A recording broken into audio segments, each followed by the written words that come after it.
Caitlin Clark, a triple-double, the second in her young career. Aaliyah Boston, 24 points, 14 boards. They're clicking on all cylinders. There's no question about that. Their appointment television from now until further notice, folks. That's all I can say about that. Here at Gainbridge Fieldhouse after a big win, I'm Dominic Miranda, 13 Sports. All right, great job, Dom. And the excitement surrounding the Fever is impacting downtown Indianapolis. Our Logan Gay joins us live outside Gainbridge Fieldhouse with the Caitlin Clark effect on local businesses. So, Logan, what'd you learn tonight? Well, Scott, we went into several places tonight, and everyone we spoke to says they've been super busy before and after the game. Business has been booming since last April when Caitlin Clark officially became a member of the Indiana Fever. That's what we heard from workers at spots around downtown during Wednesday's game with the Sparks. You could tell the difference with the WNBA impact on the city ever since, Caitlin Clark, Angel Reese, everybody's come out of the draft. Dave Luderman with the Wild Beaver has worked downtown for more than a decade. He says he's seen the fan base grow. Specifically for Indianapolis, you could tell that it's the same crowd as like a Pacer game would get. Fans like Diane Westerfield and her niece, Robin. Diane traveled here all the way from Denver to see the Fever and Caitlin play. She's brought a lot of excitement to this city. Her niece, Robin, lives in Indianapolis and is also a big Fever fan. It's almost a full house every game. It's awesome to see. Obviously, like restaurants and hotels and everything around the city are getting revenue and stuff from coming to see them play. So it's a great time. A time that business leaders don't want to end. During the normal WNBA seasons where you don't see as much the last few years, this year we picked up, and now you got your June, July, and August. Obviously, this means more money for local businesses, but Luderman says it's about more than that. It's all about the experience, to be honest, for the WNBA fans that really might not have come out the last few years, but now all of a sudden they started coming out, so they're really noticing places post-COVID that really can affect moving forward with future seasons. The hype has fans urging people to come check it out for themselves. Why she's here comes to you. So if you want to see the Indiana Fever, there are still 5 games left in the regular season, so still plenty of time to get one of those coveted seats. So, Logan, on the early news, we were hearing from fans coming from far and wide. Who did you meet tonight that came the furthest distance to see the Fever play? Oh, wow. Well, we spoke to a group that just got off the plane and came straight here from Alaska and Seattle. They were in a hurry, so they didn't speak with us too long because they were already late for the game. But they said they stepped right off the plane and came straight here, and they were super excited. So I hope they enjoyed themselves. I'm sure they did. They saw a W tonight, so they'll be flying home in a good mood. Logan Gay downtown, thanks so much. They'll come back. That's right. And we are your local TV home for the Indiana Fever. You can watch their Sunday game against the Atlanta Dream right here on Channel 13. Tip-off at Gainbridge Fieldhouse Sunday is at 4 o'clock. Angela?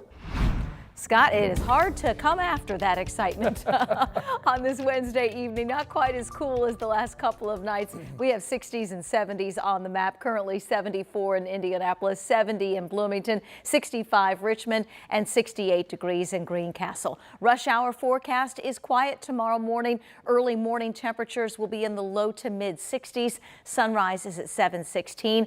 On our way into the upper 80s for a warmer afternoon tomorrow. But as we look ahead to Friday, here comes that rain chance. I'll slow this down, have the local analysis in a few minutes. All right, we'll see you in a little bit, Angela. Tonight at 11, a mother is voicing frustration that her daughter's alleged killer is out free. Lynn Cedrus was killed over a month ago when she was hit by an alleged drunk driver.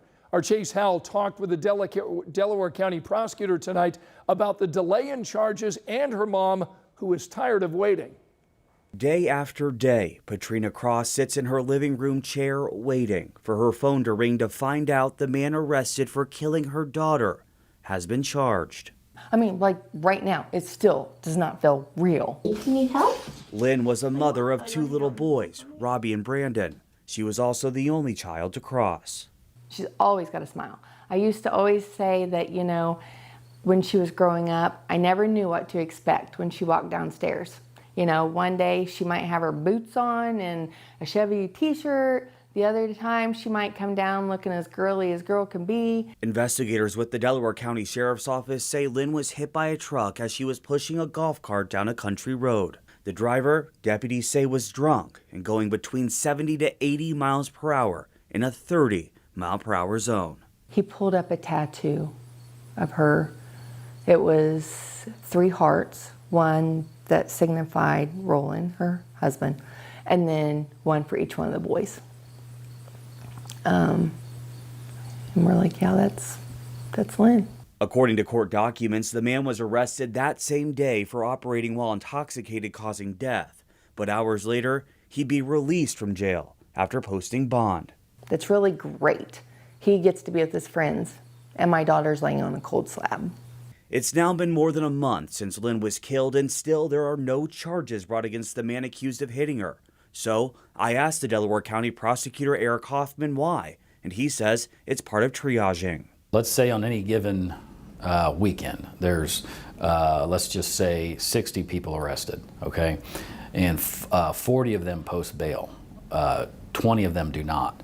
So those 20 that do not, I have to get charges filed within so many hours, typically 48 hours or so. So when somebody is on bail, it's not to say you're not going to get charged, because you definitely will. The question is when. Cross says she's frustrated that it's taken so long to hold someone accountable, and Hoffman says she has every right to be. But he says when dealing with homicides, it sometimes takes time to build a case.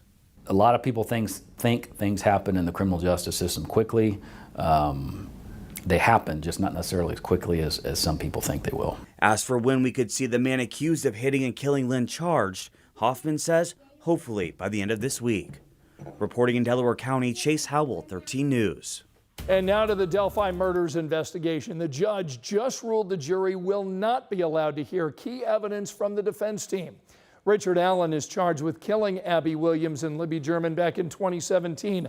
But his defense attorneys say Allen did not kill the 2 girls. They say Abby and Libby were killed as part of a ritualistic sacrifice committed by followers of a pagan religion called Odinism, citing evidence found at the scene.